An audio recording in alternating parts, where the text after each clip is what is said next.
What's up, everybody? It's your boy London Bridge for Space Yacht Radio. Today, not in the studio, but remotely in the studio, virtually in the studio. We have Tony H here from Seattle.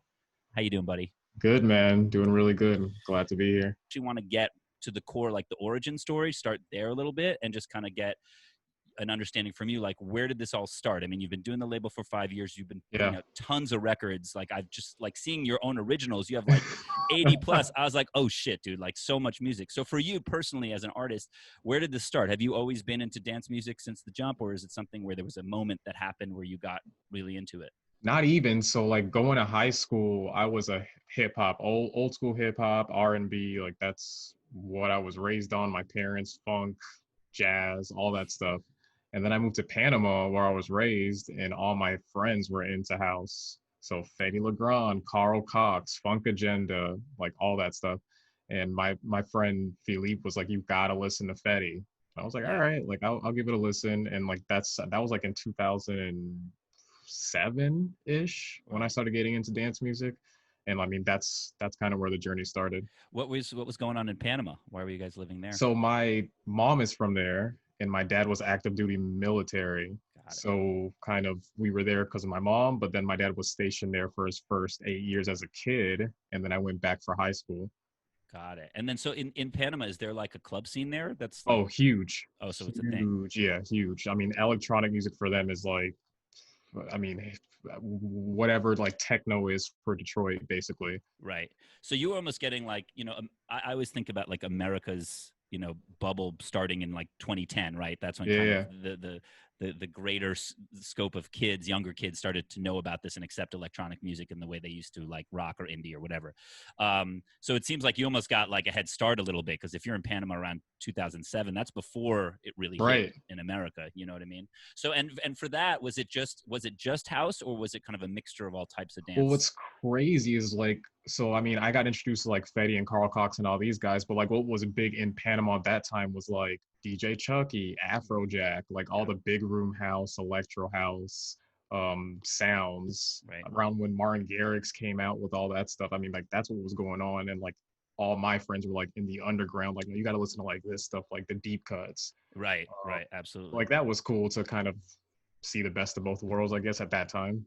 You know what's crazy as you say it, like it's true, like the sound was so big room dominated then. Yep. And now it's not dominated, but like I almost think like the tech house wave has come and like almost taken that spot. You know what I mean? At least in America, I know in for Europe, sure. And even when you look, I mean, when I used to look for music on Beatport, it was all electro house and big room house, progressive house, which was like in that same realm. And then now you look and it's tech house, deep house, melodic house now. You know what's crazy? It's like the way I look at Big Room as like a little bit cheese. I mean, whatever. Big Room is cheese. I'm sorry. It's cool. True. It's a fact. And there's great Big Room. But I almost wonder if the kids who are coming up just learning about dance music and tech house being their first, like what like Fisher being like their first exposure, then like in 5 years are they gonna look back and be like, oh, that shit is cheese? Like, you know what I mean? I mean, probably. Probably. It's also a different vibe. Just with Corona and this is pre-Corona, but just the fact that bottle service clubs, I don't know about in Seattle, but in LA it's like they're extinct. There's like there's like One Oak and like one other kind of bottle service club. It's not a thing in LA anymore. So I also wonder, like, that was like Big Room was like bottle service, like the peak of bottle service. You know what I mean? That was like the vibe that came with it. Exactly. So I think all of us are going to have like a different experience when we experience dance music from like the get-go, right? Because who knows if we're going to go back to big clubbing It'll be like hearing it for the first time. Yeah, it's true. Although I saw a video. I don't know if you've seen this. I saw a video from the Cosmo. When we're recording this right now, if you're listening and you're listening to it at a random time, right now is when they're trying to lift quarantine and trying to have people go back. And so this is like the first week. And then obviously the protest, everybody's kind of together right now. But I saw a video from the Cosmopolitan in Vegas, and no one was wearing a mask except for the card dealers. And everybody was close together. And I was like, oh, damn. Like, I guess people are just going to go for it. You know what I mean? I feel like the clubs might just be popping like right away. Man, it's crazy. I mean, but people are anxious though. Like they're wanting to be out, Yeah. But then like with the rules of the social distancing and wearing a mask, like, Yeah. and some people wanting to do it, some people not wanting to do it, like who knows? It's going to be interesting because I know, you DJ, you play shows. I wonder the comfort level. I mean, for you even, like, are you going to be comfortable getting back behind the decks in like a packed club? Like, what's your vibe on it? I don't know. Like, I was even talking to my family about this, and I was like, once they lift it, I feel like I'm gonna wait another month before I'm like, all right, like let's try it out, and just to see Yeah. what the restrictions are in the club. Because I mean, even like I used to live in Alaska for a little bit, and they started off with like 25%, including staff, then 50% including staff. So hopefully Right. that's the same way it rolls out. But I I, mean, it's still gonna be weird, I'm with you. It's like you guys go first. right? Like you guys see how It's you like when do. new phones come out, I'm like, you get the new phone, I'll Right. wait till all the bugs get fixed, then I'll get it Right. after. It's so true. It's so true. You never want to buy like generation one of anything. Right. That's the Right. idea. So you got into that, and then you've been, for those who don't know, like you're an artist yourself, but you are the boss of Late Night Munchies, a label. Yep. And like I said, I've been very familiar with not only the music, but like your logo I've seen people like wearing the merch and stuff. Like it's Hell it's yeah. it's out and about. And I was really digging into the different catalog of stuff, and I was interested to kind of understand your process as on the A&R side, because you Mhm. there's definitely artists that I see that you're featuring. I'm like, oh, I know this person, but there's actually a ton where I'm like, what is this? Who is this? Right. So how are you picking records? How are you finding records? What's your process I on the mean, A&R the side? the way it started, at least when I started a label in Alaska. And the reason I started it was because like one, like I was just tired of waiting for labels to respond back to me when I like thought I felt like I had music that was good enough to put out. And then Right. I had a whole bunch of homies that didn't have a platform or didn't know how to put their music out. So like that's where it started. Just locals in Alaska that had music that I thought was dope, wanted to put it out. But then the premise became like, I'm not putting it out unless I would play it.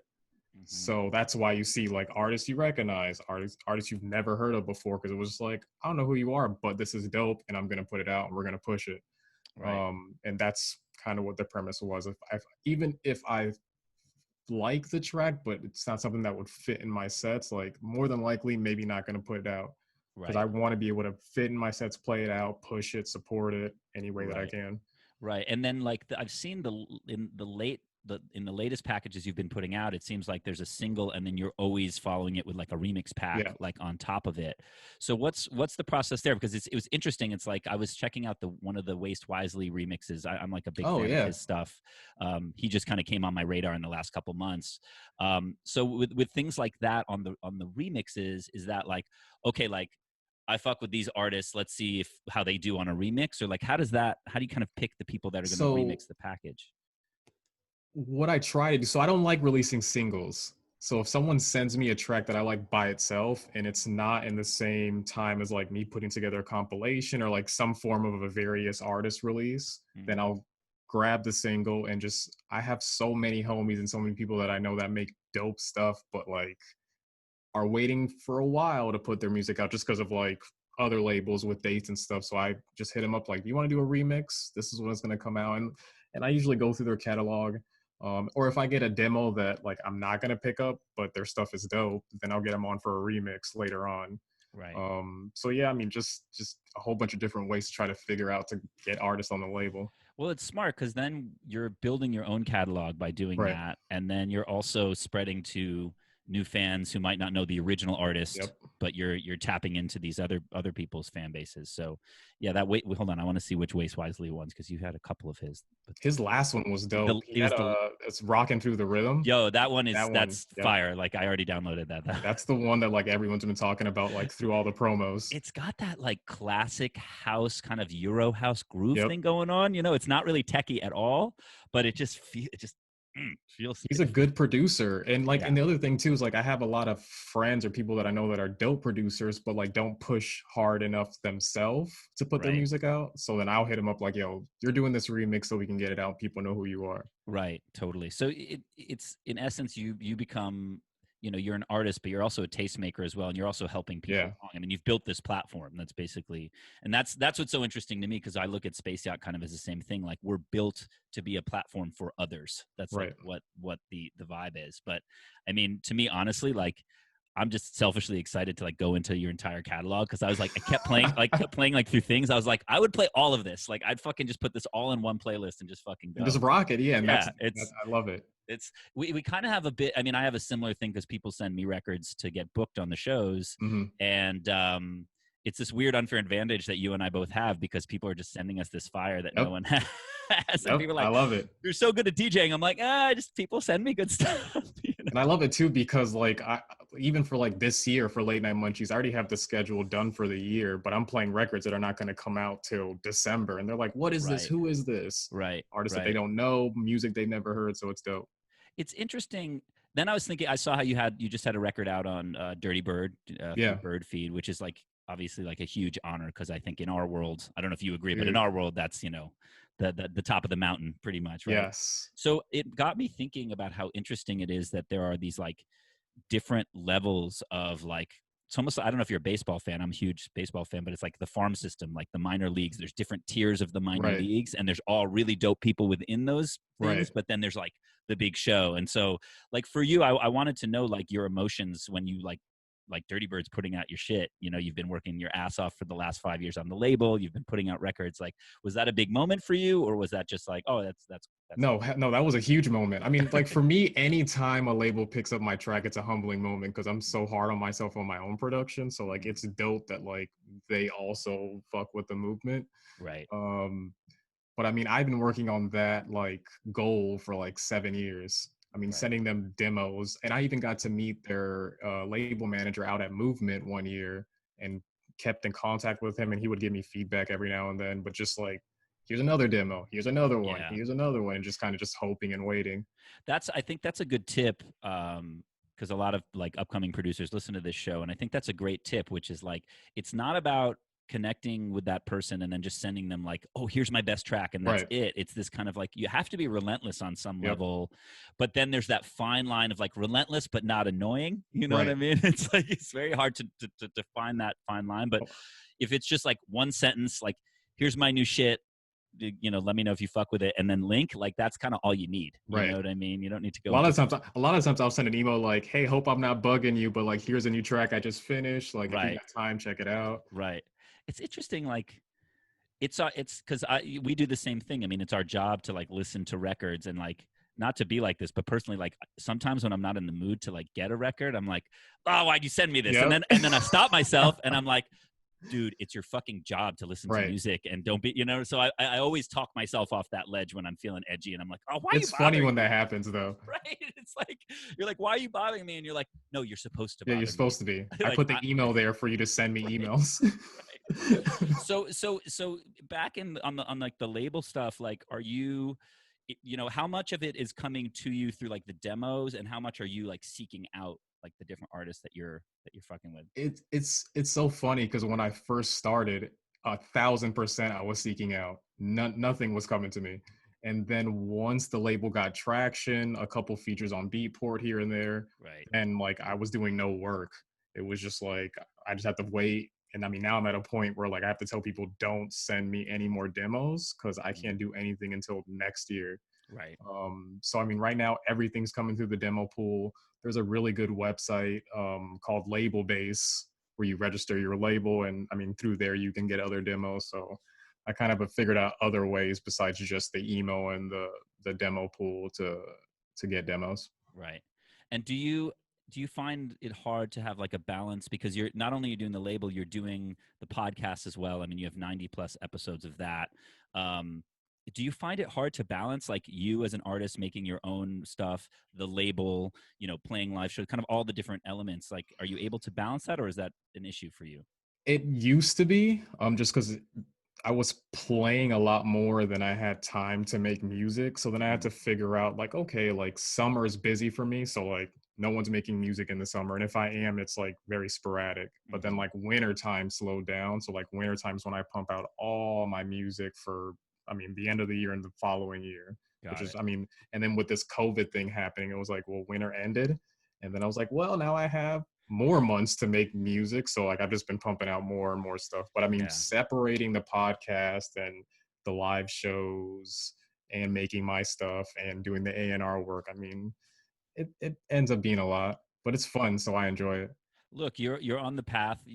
A lot of what you're saying kind of echoes what I did. I mean, when I started the London Bridge project, like we did Space Yacht, my thing was a selfish intention, was like, oh great, now I have a platform for myself as a DJ.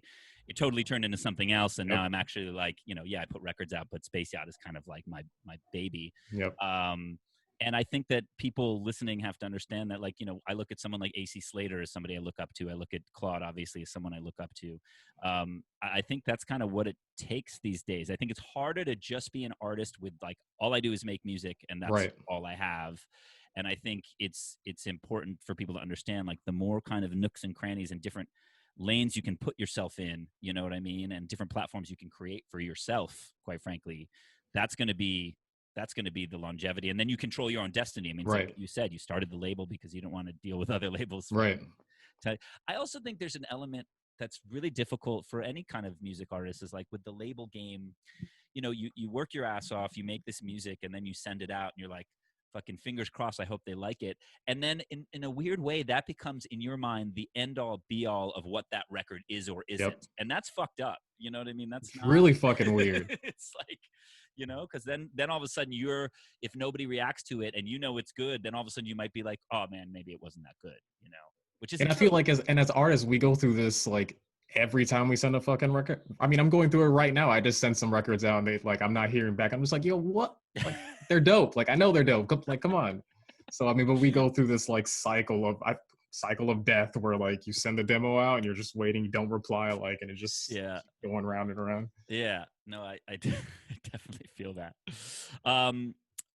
So in my notes, the EP you put out, Jonathan Morris, drop that BDP. Is that how I say his name? Is Yes. it Jonathan? Yes. JH? Jonathan Moraes. Jonathan Moraes? Yeah.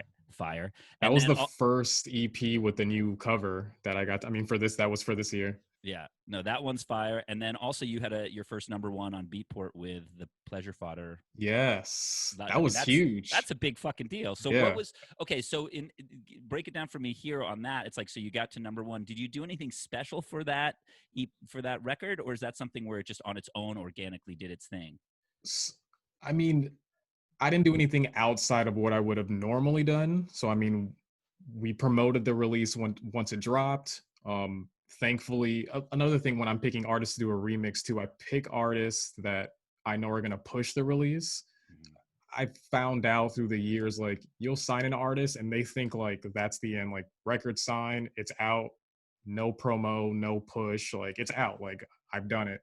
Right. And so like it's dope to have artists on the label that like they know it's not over once the record's out. Like you got to keep pushing to get that traction on Beatport, Track Source. I mean wherever we're pushing. So I mean that team of artists that I had on that release, I mean they were all pushing every Mhm. day. So I Right. mean, we were making new cover art every day to push. I mean, sending out more promos, personal messages on Facebook, like, hey, do you mind supporting this release? Like, we'll Right. support yours. So Right. just a lot of pushing and promo.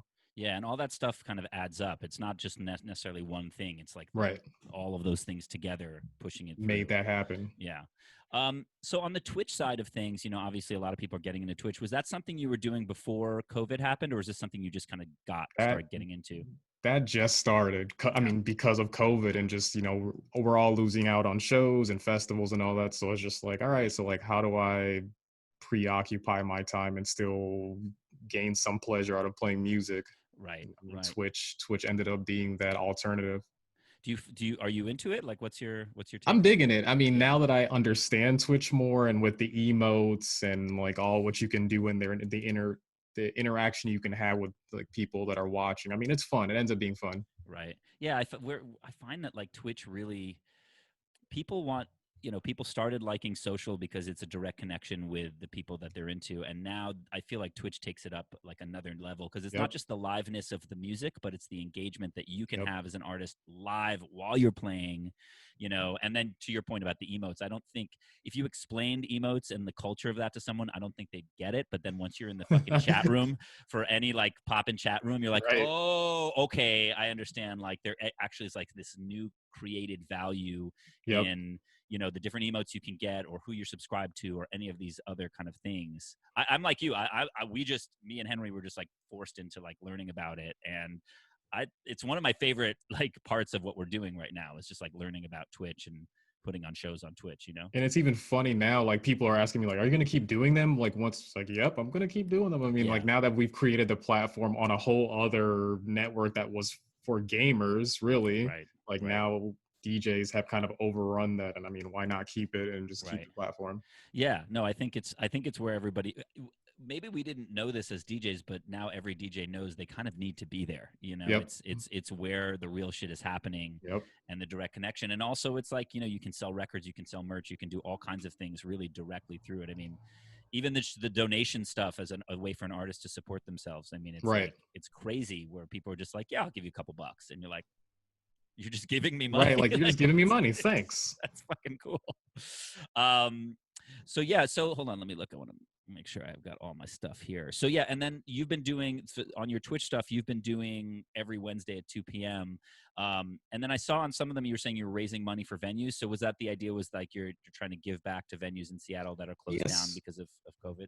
I mean, the whole idea was like I wanted to play music, but I wanted to do something good out of it too and not just play records, for every stream. So it was like, Right, all right, like let's raise funds for venues or organizations or spaces that are hurting because of COVID. right, And we'll raise money and give it back to them. And right. so every Wednesday, I just pick a different venue, different organization. We raise money and we donate it over. That's amazing. And it's been And the, great. I mean, I just did the math yesterday or the other day. We've already raised over $6,000 oh my for God, like that's I amazing. did so 9 streams that have been dedicated to raising money, $6,000. Fantastic. And that's all Yeah, just through the donation, just yeah, all donations through through the Twitch. donation. Yep, That's incredible. That's amazing. I mean, that's what people need. I mean, all of the it's the same in Seattle as in LA. You know, everybody in the club service industry is just like totally nothing's going on. You know what I right. mean? And it's great to know that you're supporting because that's the thing is like when we get back, we need those places to exist. You know what I mean? I think about it a lot where it's like, okay, well, what if we get to a point where they don't exist? Then what are Then what do we do? what are we Right. doing? You know, and I have this idea. Actually, I'm going to say it because whatever. If anybody wants to rip it off, it's hard to do. I was like, we should create a flatbed that has like a DJ booth on it. It's mobile, and then it has like squares and different. It's social. It's a socially distanced open air club that only fits like 20 at a time, and you have these like hour-long dance parties that are kind of, Oh, you that know what would I be mean? great. You know what I mean? So That I'm would be just great. got to do something. I'm just trying Right. to think of like what's the worst case because like if they find out that okay, open air activity is fine, so then great, all these open air venues will still be going, but that club experience, you know what it is like the club Yep. experience is a club experience. It has to be in a club or a club type thing. So that for me is going to be interesting to see. I mean, LA, you know, was all kind of talking big game about how hardcore they were going to be, and now they're opening everything right away. So I don't know. I have no clue what's going to happen there, but Jeez. Yeah. Nothing's open in Seattle yet. yeah. No, look, I was I don't know. I think it was because Henry and I we went to China in November and then made friends there. And then in January they were telling us what was going on there. So we kind of had been Oof. seeing it and we were Right. like, but now look, everybody knows about it and hopefully True. True. everybody's True. safe about it. And I've decided I can't control what other people do. I can't control what other people believe. I can't control True. how they feel in this case on the COVID side. So we're just gonna Yeah. we're just gonna fucking see. In terms of just a little bit on what's been going on with protests and all that stuff, what's the vibe been in Seattle in terms of the protesting? Has it been relatively peaceful? Have the cops been fucking up? Like, what's the vibe up It's there? been so back and forth. I mean, it started off I mean, peaceful on our end, Right. and then retaliation on theirs. And then it became real peaceful up until yesterday, where, again, what looked like peaceful protesters turned into tear gas Yeah. and, all this retaliation from the police. So I don't know. I mean, you see all the videos on Facebook and Twitter and all that, and you create your own, theory or story out of it. But Right. shit's wild. It's wild. But I will say, at least for me, this is the first time where I feel like, you know, the longevity of the change, we'll see. Absolutely, you Mhm. know what I mean. We'll see because things come and go. But I mean, the fact that at least in LA, the mayor immediately is like after fucking up a lot, by the way. Right. Then Usually you how know, it happens. right, and then but then comes on Twitter is like, we're doing this, we're doing this. He had Yeah. a whole string of tweets about like, here are the things we're going to change. I don't know if they're the right things to change or not. I'm just saying like the fact that can happen, you know, Right. because of people. Possibility. Yeah, the possibilities. You know, even the Black Lives Matter mural on the street in front of the White House that they just did. I mean, in my brain, I'm like, yo, that would have never happened. Like that's new shit. That's some new Right. shit, you know.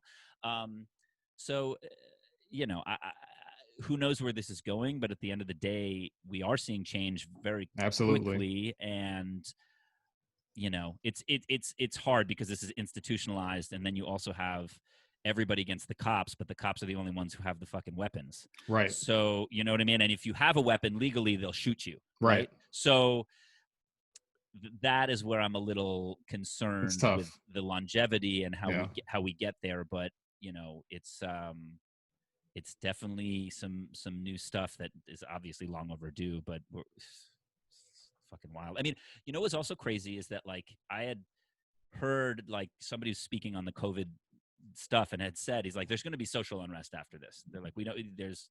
He's like, I don't know what it's going to be, but something is going to happen where you have all these people unemployed who are able to take their time to get behind something, and then boom, like right Right. away. And we're gonna see. You Yeah, know what I we're mean? seeing it right now. We're We'll see what seeing. happens. Yeah, we'll see what happens for sure. So anyway, you got a guest mix coming up, right? Assuming. Yes. Yes. What's the vibe? Are you doing label stuff? Or are you just doing only So your I'm stuff? doing mostly, I've been racking my brain all goddamn morning. Mostly label stuff, some new stuff that I mean, I we got to have have some coming of your out. unreleased. It's Yeah, got my we have to unreleased have. stuff's on there, We got and to. then some homies that have some really dope tracks out right now that I want to throw in there. So For sure. it Awesome. should be a nice little club vibe in your living room. Love that. Love that. All right. Well, thanks for being on the show. I know it was Dude, at thanks for having me. moment's notice, but I'm glad we were able to connect, and hopefully this Hell is yeah, the beginning of many connections and many hangs. Hopefully at some point absolutely. in IRL hang.